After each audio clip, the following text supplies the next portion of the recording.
My paintings for me are like a celebration or an affirmation of existence.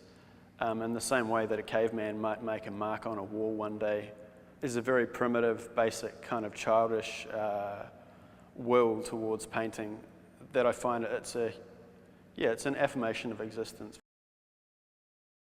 I painted this after I came back from staying in New York for about a month or so. Over there I couldn't help but look at a lot of the graffiti or graph art, mainly in the subway and just in sort of dodgy areas.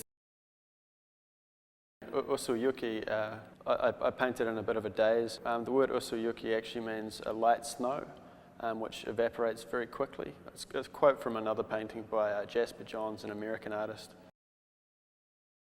I'd just come back from Japan and was sort of getting back into being back in New Zealand, and I was thinking a lot about symbolism, in particular like Japanese figures. In this painting I've tried to eliminate the use of words, which I can tend to rely on as a pictorial device. My goal with my art is that I want as wide an audience to see it as possible. It's like a fragment of my existence that I'm trying to express as well as I can.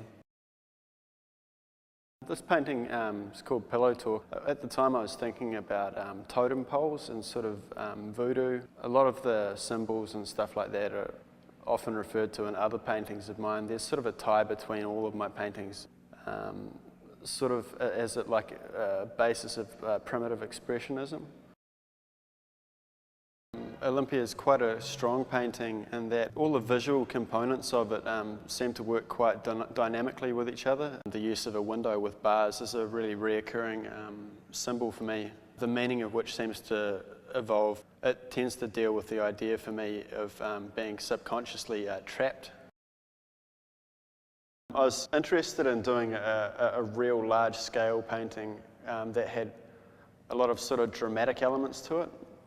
I tried to play with the idea of a thought process where the next picture was inspired by the previous picture. Like instead of a word association, a pictorial association. Some of the features and stuff remind me of little drawings I used to do when I wasn't listening at high school, to be honest. And they're sort of doodles, they look a little bit punky, a little bit monstrous. Quite coincidentally, the two golden figures at the top, in a way they sort of remind of a couple of regulars that we had at my place of work in a cafe in Petone. We'd come in and sort of habitually sit there and drink an Americano coffee and have a bit of a chat. I think that the way that I build up an image from the back to the front and without any hesitation will cancel out parts of a painting in order that it will become something new.